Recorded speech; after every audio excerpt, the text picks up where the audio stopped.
Les invitamos a que abran sus Biblias en la segunda epístola del apóstol Pedro. Hoy damos inicio a esta segunda carta. Vamos a mirar solamente los primeros 4 versículos que tienen que ver con la gran salvación de Dios y lo que representa el gran regalo de Cristo, quien es el Mesías. El Mesías que nos vino a dar la salvación. Segunda de Pedro, capítulo 1, los primeros 4 versículos. Cabe mencionar, en forma de prefacio, que mientras que la primera epístola de Pedro es una carta de esperanza gozosa frente al sufrimiento, esta segunda epístola de Pedro es un mensaje de la verdad fiel frente al error. Veamos lo que dice el primer capítulo, versículos 1 al 4 de segunda de Pedro. Simón Pedro, siervo y apóstol de Jesucristo, a los que habéis alcanzado por la justicia de nuestro Dios y Salvador Jesucristo, una fe igualmente preciosa que la nuestra. Gracia y paz os sean multiplicadas en el conocimiento de Dios y de nuestro Señor Jesús. Como todas las cosas que pertenecen a la vida y a la piedad nos han sido dadas por su divino poder, mediante el conocimiento de aquel que nos llamó por su gloria y excelencia, por medio de las cuales nos han dado preciosas y grandísimas promesas, para que por ellas llegaseis a ser participantes de la naturaleza divina, habiendo huido de la corrupción que hay en el mundo a causa de la concupiscencia. Y vemos aquí que esta segunda carta de Pedro comienza por una declaración directa de la verdad de Dios que se fundamenta en decirnos que la palabra profética es la palabra del testimonio.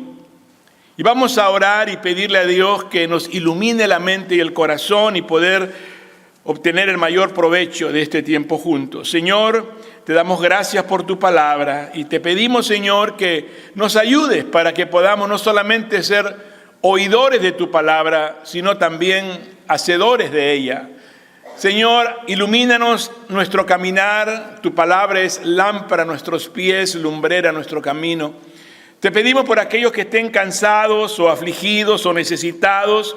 Y Señor, que cada uno de nosotros sepamos en los momentos que vivimos hacer lo que nos corresponde. En los momentos felices exaltarte. En los momentos felices exaltarte. En los momentos difíciles buscarte. En los momentos tranquilos alabarte. En los momentos dolorosos confiar en ti. Y en todo momento agradecerte por todo lo que has hecho y por lo que haces y por lo que harás. Te damos gloria y honra en el nombre poderoso de Jesús y todos juntos decimos amén. Queremos invitarle como siempre a que busquen dónde tomar nota y de preferencia darle ese comienzo a esta segunda epístola en donde el tema es la gran salvación de Dios.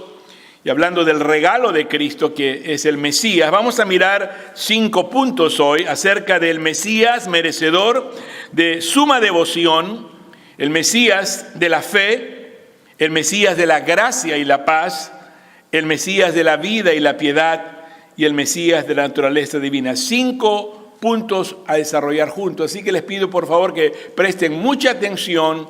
Acudan a la fuente, el manantial del que lo creó todo, que es el Señor, y permite que Él te facilite la sapiencia para poder entonces saber cómo retener lo que Dios nos quiera decir. A manera de introducción, ¿cuál es el propósito de esta segunda carta? Todo tiene un porqué. Escribe una primera carta, ahora escribe una segunda. ¿Por qué? Este es el propósito.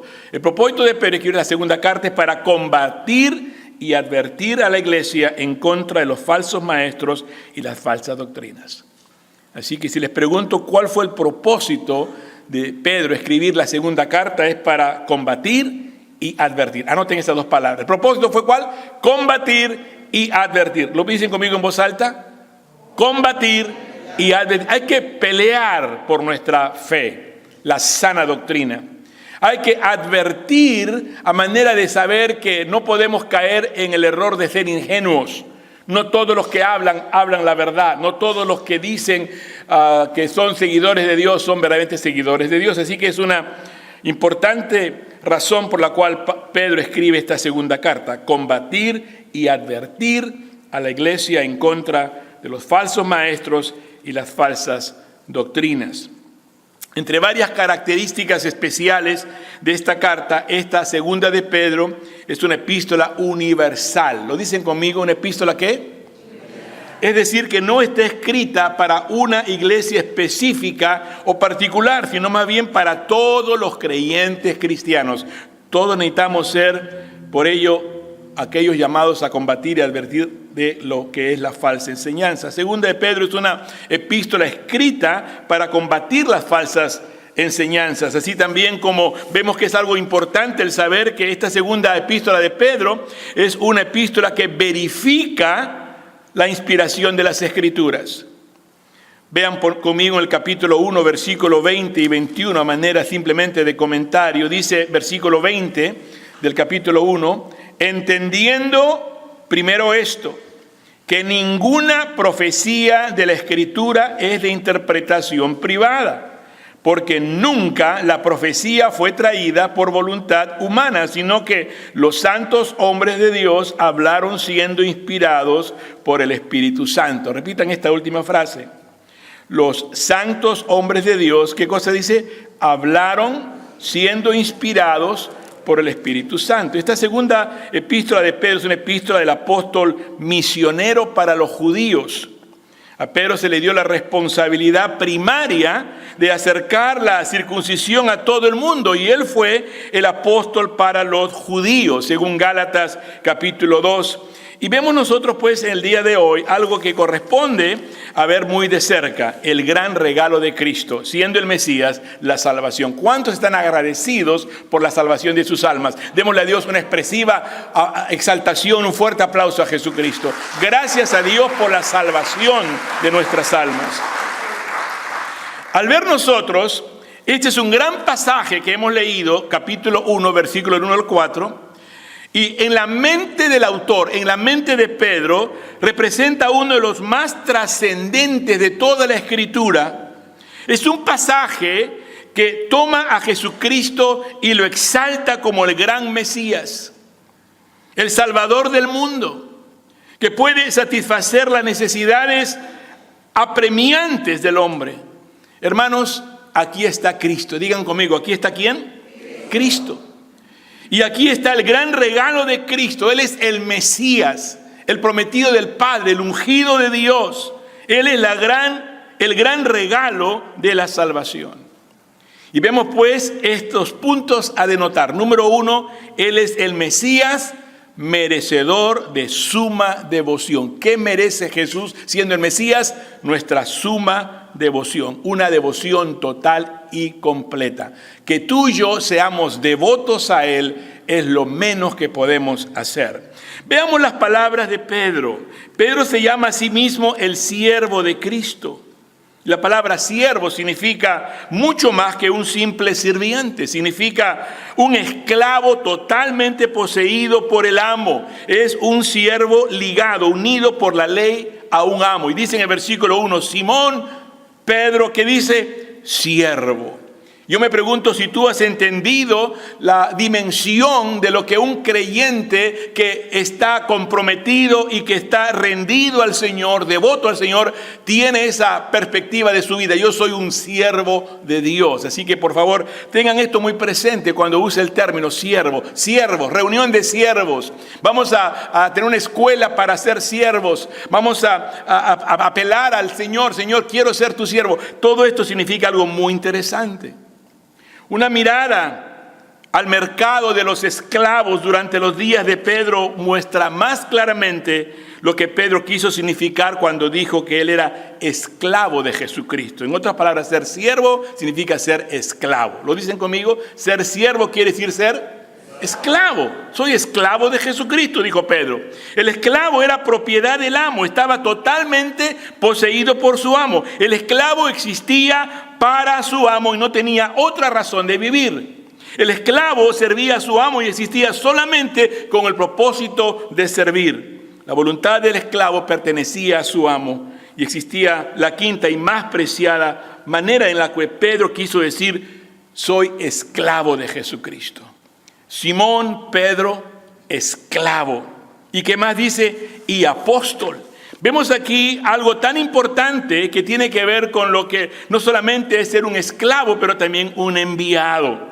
Como referencia de ejemplo, la esclavitud del creyente hacia Jesucristo es algo que vemos nosotros en la Biblia, se presenta como una posición de honor. Así, esos son los siervitos del Señor. No, ser un siervo, un esclavo del Señor, asume a un lugar de alto prestigio. Por ejemplo, sabemos que estamos sirviendo con privilegios y responsabilidades al Rey de Reyes y Señor de Señores. ¿Cuántos lo creen y dicen amén? Por ejemplo, Moisés fue el esclavo de Dios. José también esclavo de Dios. Josué 24, Deuteronomio 34. El rey David se consideró ser esclavo de Dios. Así aquí vemos, Pedro fue esclavo de Jesucristo. Santiago fue el esclavo de Dios. Judas, el esclavo de Dios. El medio hermano de Jesús, el que escribió la epístola de Judas. Y así mismo los profetas fueron esclavos de Dios. Y los creyentes cristianos se dicen ser esclavos de Jesucristo cuando tienen una suma devoción a Él, sabiendo que Él es nuestro Mesías, nuestro Salvador, nuestro Redentor, y a Él le rendimos todo nuestro elogio, toda nuestra entrega, porque Él no solamente somos esclavos, somos apóstoles, enviados, dice Pedro, lo cual significa que es un enviado de Dios y que tiene un ministerio por delante y tiene la capacidad que Dios le ha dado a él para ejercer ese rol, ese oficio, y es estimulado también a elegir esa profesión ministerial. Así que por lo tanto es devoto. Dios te ha llamado a ti a ser maestro, sé un maestro devoto. Dios te ha llamado a ti a ser un administrador, sé un administrador devoto. Dios te ha llamado a ti con los dones espirituales a una tarea ministerial específica, sé alguien devoto. Entrégate enteramente y serle fiel al Señor. ¿Cuántos dicen amén, hermanos? Así que vemos aquí que Pedro había escuchado y respondido al llamado de Dios. Dios lo llamó a ser esclavo y por lo tanto a ser apóstol. Te pregunto a ti, ¿entiendes estos términos? ¿Te ha dado Dios un llamado al ministerio? Y con ello entendemos algo sumamente importante también que tiene que ver con Él es el Mesías, merecedor de suma devoción. En otras palabras, séle fiel como siervo fiel, séle fiel en el ministerio que Él te haya llamado. Segundo, Él es el Mesías de la fe. ¿Lo dicen conmigo? ¿El Mesías de qué? De la fe. La fe más preciosa, la que se obtiene y no se gana. Tú no puedes hacerte merecedor, no puedes ganarte esa fe. Esa fe se obtiene porque Él te la está dando, hay que simplemente recibirla. La fe de Jesucristo es la fe más preciosa. Lean el versículo 1. Simón, Pedro, siervo y apóstol de Jesucristo, a los que habéis alcanzado por la justicia de nuestro Dios y Salvador Jesucristo, digan todos, ¿una qué? Una fe. Otra vez, digan todos, ¿una qué? Una fe igualmente preciosa que la nuestra. Jesús es el Mesías de nuestra fe. La fe de Cristo es la fe más preciosa. La palabra preciosa significa de gran honor y de alto precio. La fe de Jesucristo, hermanos, es preciosa. ¿Cuántos lo creen así? Porque nos hace aceptables a Dios. Nos conduce a la misma presencia de Dios. La fe de Jesucristo es la misma fe preciosa que les ha dado a todos los creyentes. Tú y yo, por eso tenemos esta fe que nos ha repartido Dios, una medida de fe. Y la palabra griega que Pedro utiliza para preciosa es una palabra poco común. Es la única que se utiliza en el Nuevo Testamento. En realidad es una doble palabra. Iso significa igual y tiene significado de honor. Y por lo tanto la fe preciosa se quiere significar como la fe, una fe que es como la fe de cualquier otra persona, pero es algo maravilloso porque significa que a todos nos es dada la misma fe.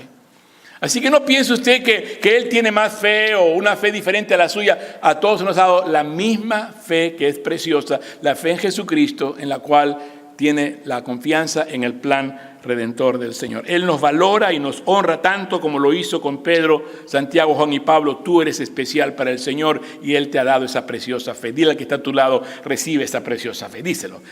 Recibe esa preciosa fe que el Señor te ha dado. No se puede ganar, solo obtener. No te la puedes merecer, simplemente recíbela. Significa que la fe de Jesucristo elimina el prejuicio y la discriminación. Decimos, ¿por qué a él sí? ¿Por qué a ellos no? ¿Y por qué a esta persona? No. Elimina todo tipo de prejuicio. Por lo tanto, la fe de Jesucristo se obtiene, no se gana. La palabra obtiene significa asegurar por lotes, recibir por asignación, recibir una parte o porción. Nadie merece la preciosa fe de Jesucristo. Nadie puede trabajar y ganarla. Es un regalo de Dios. Por favor, repitan conmigo. ¿Es un qué? Un regalo de Dios. Si alguien te obsequia un regalo, no puedes tú, ¿cómo te lo pago? No puedes, es un regalo gratuito que les es dado a todos y a cada uno de los que creen en Jesucristo.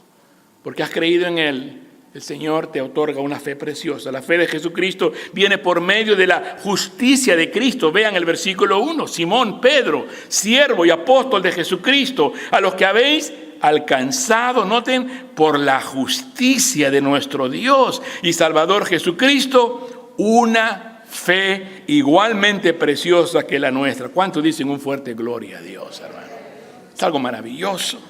La fe de Jesucristo viene por medio de la justicia de Cristo. No es por tus méritos, es por lo que Cristo hizo. ¿Y qué es la justicia de Cristo? Hágame la pregunta. ¿Qué es la justicia de Cristo? Hágame la pregunta. Dos cosas. ¿Cuántas cosas? Dos cosas. La justicia de Cristo significa que Él es el hombre justo. Él es el hombre perfecto e ideal que puede representar y cubrir a todos los hombres. Asimismo, la justicia de Cristo significa que Él cargó los pecados de los hombres y murió por ellos. No es suficiente que exista la justicia perfecta e ideal, ya que todos somos pecadores. Hemos transgredido la ley de Dios. Por lo tanto, ni tú ni yo podemos morir por alguien más, porque somos pecadores. Pero Cristo, quien no pecó, fue perfecto en todo. Él es quien llevó los pecados de nosotros a la cruz. Él es el Cordero de Dios, inmolado, sin mancha, sin pecado, que lleva el pecado por nosotros. ¿Cuánto pueden decirle gracias, Señor? Gracias, Señor, de verdad, gracias. Porque tú fuiste el único que pudiste hacerlo y lo hizo.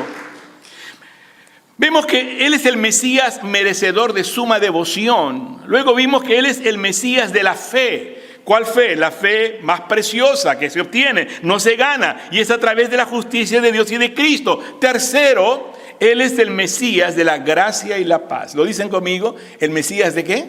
De la gracia y la paz. Díganlo otra vez, tan bonito. La gracia y la paz. Abundancia de ambas, no solamente un poquito. No en reducidas cuentas, no, mucha, abundante gracia y abundante paz. ¿Cuántos quieren de ello, hermano? Oh, yo deseo más y más de su gracia. Oh, cuánto anhelo poder yo inundarme en ese océano de su paz y estar en medio de esa lluvia de bendición por su gracia.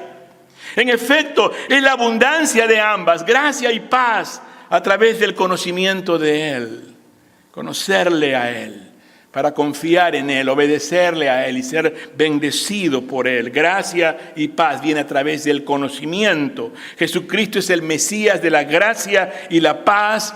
Hermanos, no existen dones más grandes que la gracia y la paz.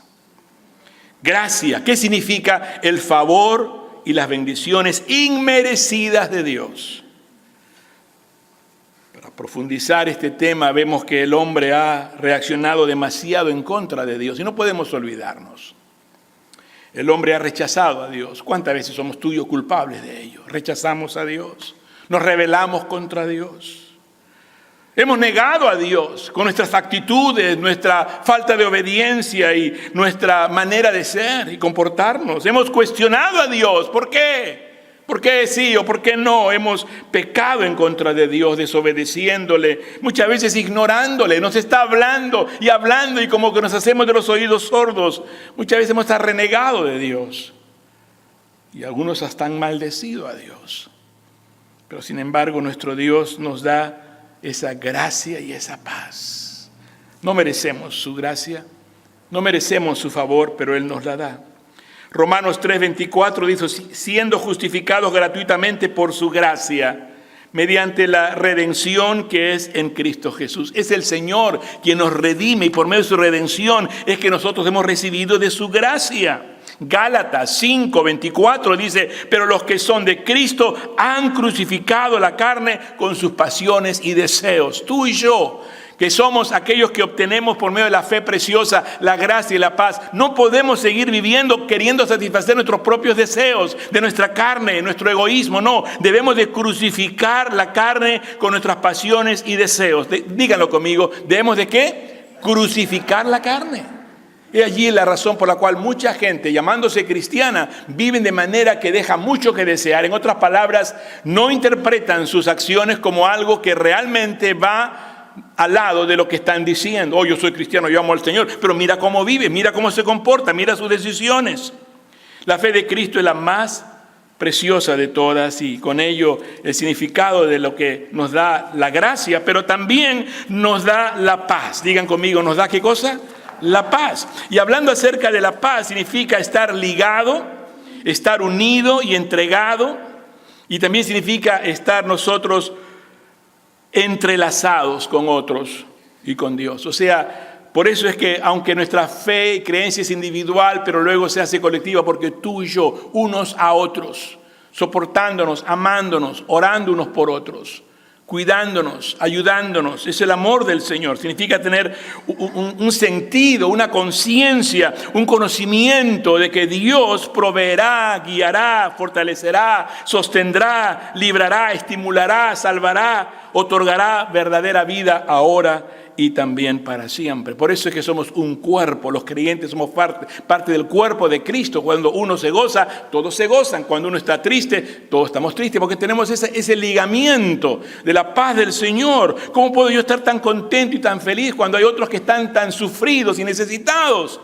Debo yo de extender mi corazón de gracia, mi corazón de amor en pos de ser ese instrumento del Señor. Jesús dijo en Juan 14:27, la paz os dejo, mi paz os doy.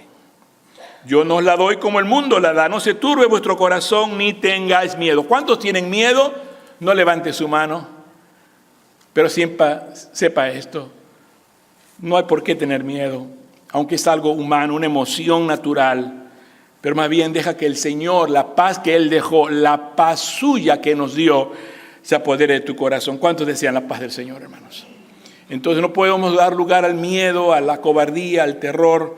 Tenemos que confiar en el Señor. Dice Romanos 5:1, justificados pues por la fe tenemos paz para con Dios por medio de nuestro Señor Jesucristo. Entonces vemos que Jesucristo multiplica la gracia y la paz. Todos hemos recibido la gracia de Dios. Todos decimos que tenemos yo tengo paz. Sí, pero el Señor quiere darla en abundancia.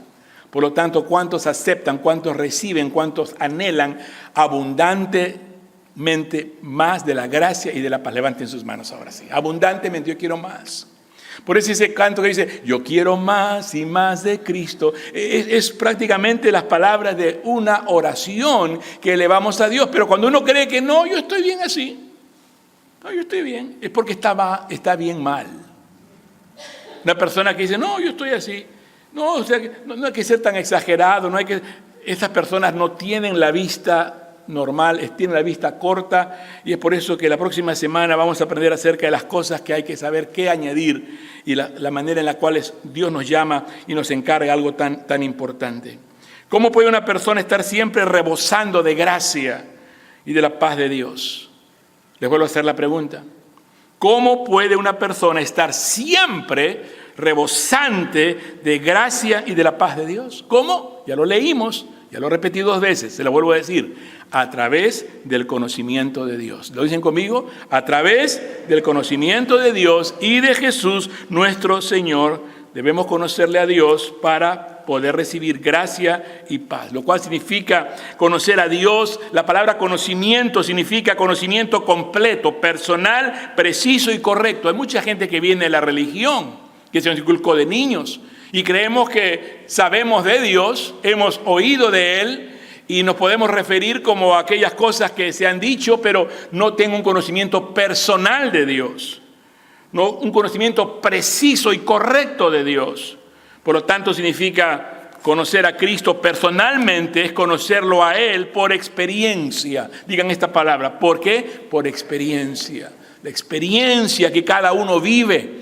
La tuya fue así, la de él fue de esta otra manera y la suya, la mía, ha sido de esta otra manera. Significa conocer a Cristo de la misma manera que conocemos a cualquier persona, hablando, caminando con Él, pasando tiempo con Él. ¿Cuánto tiempo pasas con el Señor? Esto se traduce, ¿cuánto lees la Biblia? ¿Cuánto tiempo en oración? ¿Cuánto tiempo en la casa de Dios, viniendo a las reuniones, participando, sirviendo y haciendo? Porque si decimos conocemos al Señor y quiero conocerle más, pero venimos a la iglesia muy esporádicamente, solo cuando hay conveniencia, te estás engañando a ti mismo.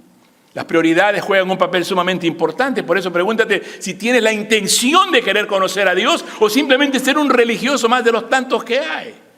Y eso es lo que hace variar entre los creyentes que realmente conocen al Señor y experimentan de la gracia y la paz abundantemente y de esa fe preciosísima y grandiosa por la cual se han comprometido, se han vuelto devotos al Señor. Escúcheme, el Señor proveerá, el Señor guiará, el Señor fortalecerá, Él sostendrá, Él nos librará, Él estimulará, salvará y otorgará verdadera vida ahora y por siempre. Y eso nos da paz. De otra manera ando impaciente, ando desesperado, preocupado, ansioso, mortificado y mortificando a otros. Y ese es el cuadro que muchas veces se genera entre los círculos familiares. Dice Gálatas 5, 22 y 23, mas el fruto del Espíritu es amor, gozo, paz, paciencia, benignidad, bondad, fe, mansedumbre, templanza, y contra tales cosas no hay ley. Entonces, la gran salvación de Dios viene a través del gran regalo de Cristo, quien es el Mesías. Y dijimos, número 1, Él es el Mesías merecedor. Dígalo conmigo si lo escribió. Él es el Mesías, ¿qué? Merecedor de suma devoción, ¿verdad? Segundo, vimos que Él es el Mesías ¿de qué? De la fe. Tercero, Él es el Mesías de la ¿qué? De la gracia y la paz.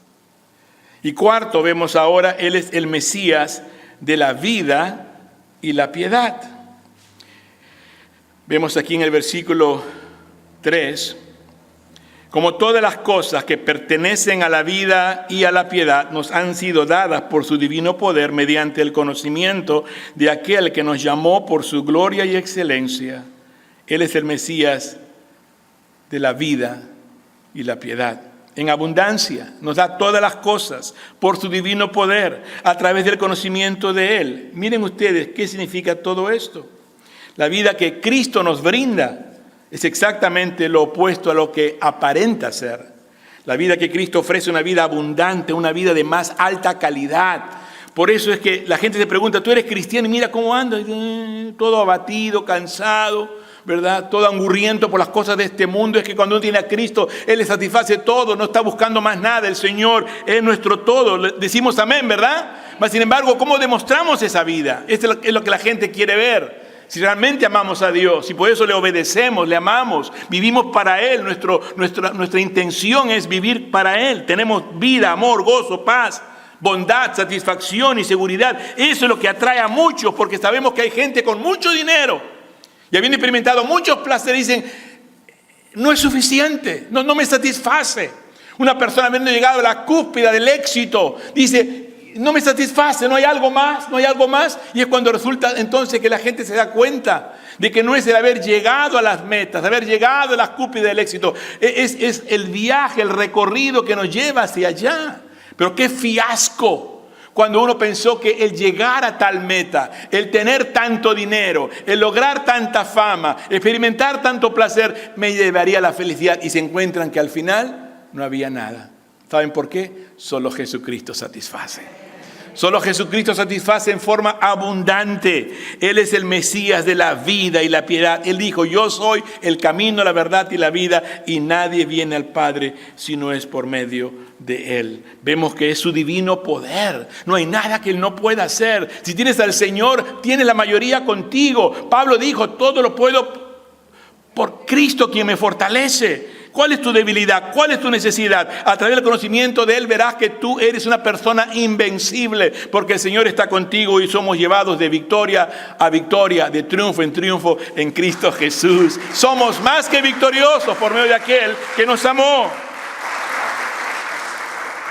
Él es el Mesías de la vida y la piedad. Él es el Mesías de la naturaleza divina. Versículo 4 dice, por medio de las cuales nos han dado preciosas y grandísimas promesas para que por ellas llegases a ser participantes de la naturaleza divina, habiendo huido de la corrupción que hay en el mundo a causa de la concupiscencia.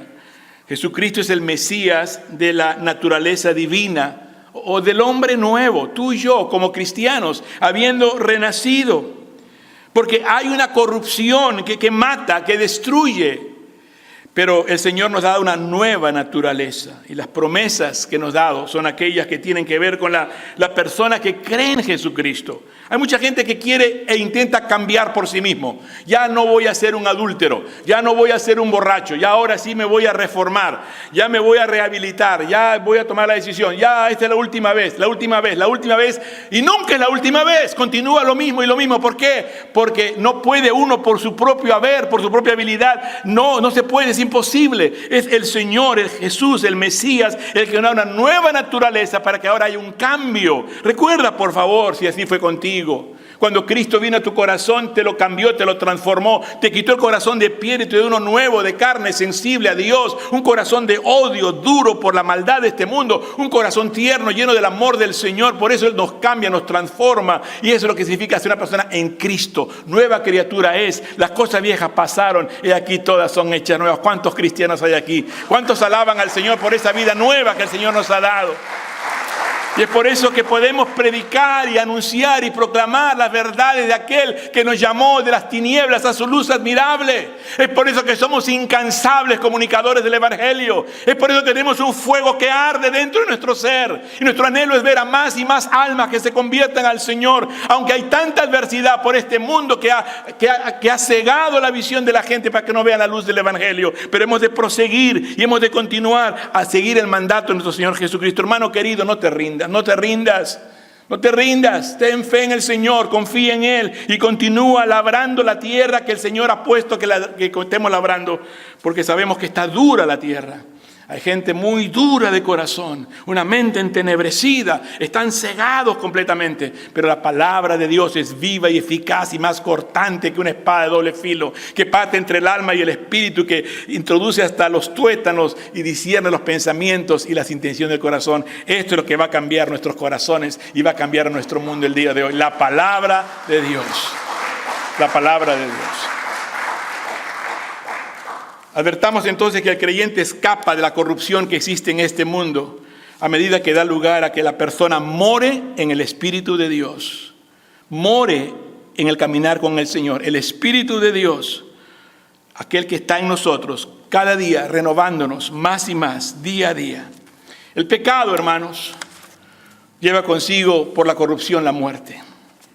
El cuerpo del hombre tiene dentro de sí el principio, escuchen, el principio o la semilla de la corrupción. Y lo mismo sucede con el mundo en el cual el hombre vive. Por lo tanto, el hombre se deteriora y decae, muere y vuelve al polvo. Esta semilla de corrupción es originada por el pecado. El pecado es egoísmo o lujuria. Pecar es actuar en contra de Dios, es actuar en contra de los demás e inclusive en contra de uno mismo. Cuando un hombre ofende, cuando actúa de manera egoísta, hace lo que desea en vez de lo que debe de hacer. Destruye su hogar, destruye su vida, destruye su familia. Actúa en contra en lugar de hacer a favor y energizar y poner en marcha el proceso de la corrupción por el pecado que está sembrado en ellos. El egoísmo del hombre lo corrompe a él mismo y al mundo en el que vive. Hoy tendré el privilegio de ir a un centro de rehabilitación para drogadictos y alcohólicos, para introducir a un hermano de nuestra iglesia como pastor para que esté yendo continuamente a ministrarles a ellos. Y pienso en la manera como hay tantas personas que han caído en el vicio, de las drogas y el alcohol y se autodestruyen, y con ello hay daños laterales al destruir a sus familiares, matrimonios y todo. Pero ¿saben qué? Hay respuesta en Jesucristo. La palabra de Dios hace ese acto de transformación. El egoísmo es lo que corrompe la relación entre Él y Dios, y entre Él y otras personas, y aún la relación entre los demás. El egoísmo, el pecado, eso es por lo que sucede. Corrompe su propio cuerpo. El pecado, es decir, el egoísmo, ha causado y causa la muerte, tanto física como espiritual. Y hoy, antes de que concluyamos esta reunión y seamos despedidos, vamos a presenciar en una forma de un drama sencillo pero profundo en su mensaje el testimonio de los leprosos que fueron sanados, y cómo de allí solamente uno regresó a dar gracias a Dios. Hay muchos de nosotros que hemos sido ayudados por Dios, hemos recibido la benevolencia del Señor, su perdón, pero ¿cuántos estamos agradecidos de verdad? Dispuestos a decirle: Señor, úsame, y Señor, glorifícate. Esa es la gran pregunta. Así que les pido que tengan bastante atención a la presentación del drama que va a ser en unos momentos, pero ahora vamos a orar y pedirle a Dios que nos bendiga por medio de su palabra a llevar a propio hecho de nuestras vidas espirituales. Padre, gracias porque tu palabra es pan del cielo para nutrir nuestra alma y fortalecer nuestro espíritu.